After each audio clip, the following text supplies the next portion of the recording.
वैसे तो मैं ऐसी जगह से हूँ जहाँ पे ऐसा कुछ तो होता नहीं है। जानना चाहते हैं किस जगह से हूँ? सिक्किम। ठीक है, मतलब कॉन्फिडेंट इतना नहीं है, बट ठीक है, थोड़ा थोड़ा करके बोल लूँगी, जैसे जैसे आता है वैसे वैसे आप लोगों को सुना दूँगी।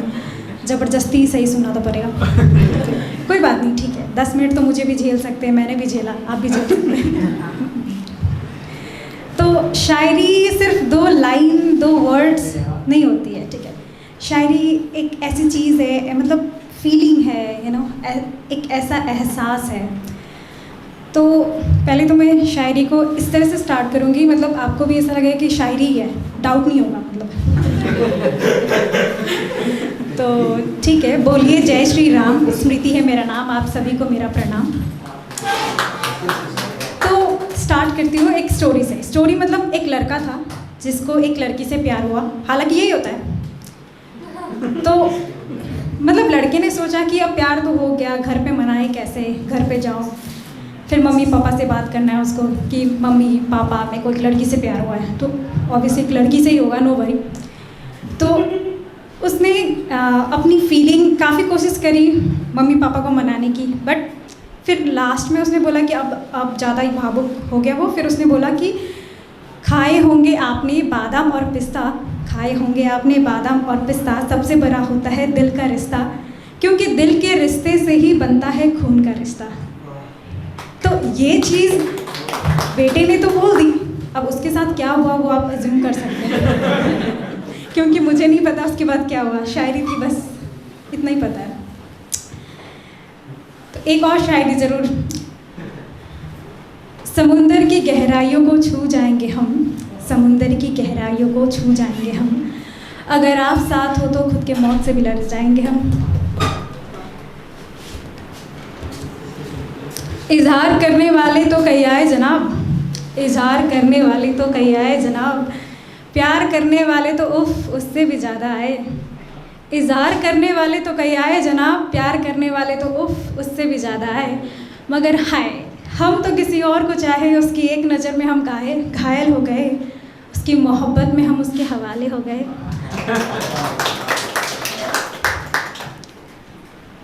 एक स्टोरी फिर से, अरे भाई कितनी स्टोरी, अब चलता है ठीक है वाला। एक इंसान था बहुत ही परेशान, बहुत ही तकलीफ़ में था, और भटका हुआ इंसान आखिरकार एक मंदिर में ही जाके स्टॉप होता है। मतलब उसके माइंड में होता है कि अब कोई नहीं तो ईश्वर, खुदा, भगवान जो भी है। तो मंदिर में पूरे दिन बैठने के बाद बहुत परेशान हो गया। फिर एक मंदिर की पुजारी जी वहाँ पर आए, उन्होंने कहा कि सुबह से मैं देख रहा हूँ तुम मंदिर बंद होने को है और तुम अभी भी बैठे हुए हो।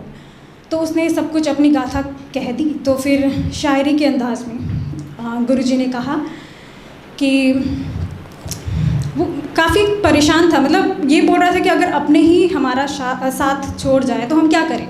तो फिर गुरुजी ने कहा कि जो तुम्हारे बुरे वक्त में साथ नहीं वो तुम्हारा प्यार नहीं, जो तुम्हें समझे नहीं तो वो तुम्हारा दोस्त नहीं, जो रिश्ते तुम्हें बोझ लग जाए तो वो रिश्ते तुम्हारे अच्छे नहीं, जो लोग तुम्हारी खुशियों पर और तुम्हारे ऊपर हंसे वो लोग तुम्हारे अपने नहीं।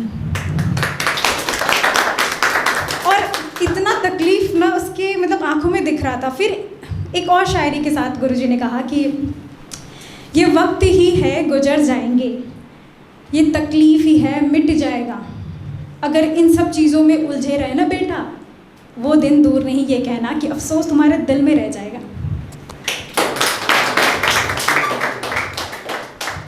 तो एक और शायरी है, बहुत ही प्यारी है, जो मैं मानती हूँ कि काफ़ी अच्छी है, क्योंकि मैंने लिखी है, हालांकि मैंने सारे खुद ही लिखा है।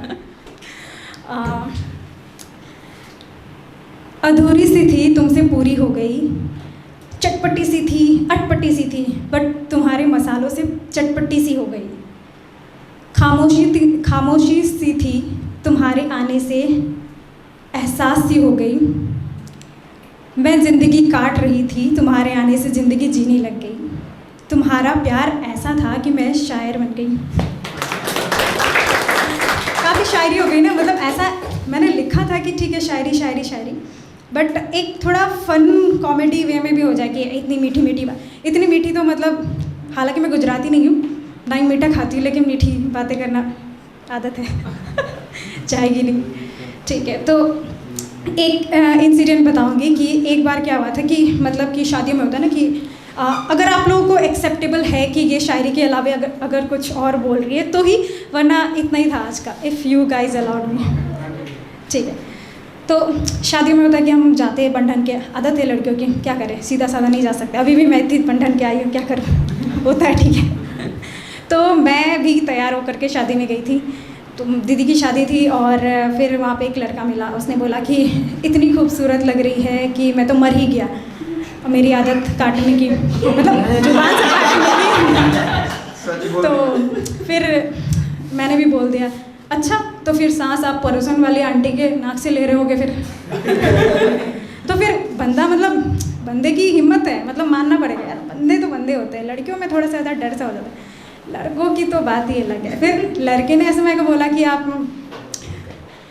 कुछ तो बोलिए। मैंने बोला कुछ, तो बोला अरे कुछ तो बोलिए। तो मैंने बोला कुछ तो अरे ऐसे नहीं चलेगा। मैंने बोला कैसे चलाऊँ? तो फिर उसने बोला अरे ऐसे मत बोलिए, आप कैसे बोल रहे हो? तो मैंने बोला मुंह से बोल रही हूँ, और कैसे बोल रही हूँ? मतलब बंदा इतना ज़्यादा इरिटेट हो गया मुझसे। फिर बोलता है अच्छा ठीक है, एक बात बताइए कि आप स्टेज पे गई थी तो आप दुल्हन की बहन है। कॉमन सेंस की बात है, बहन ही होंगी। लेकिन मैंने बोला नहीं, मैं तो आपकी बहन हूँ, पता नहीं चला। ओ भैया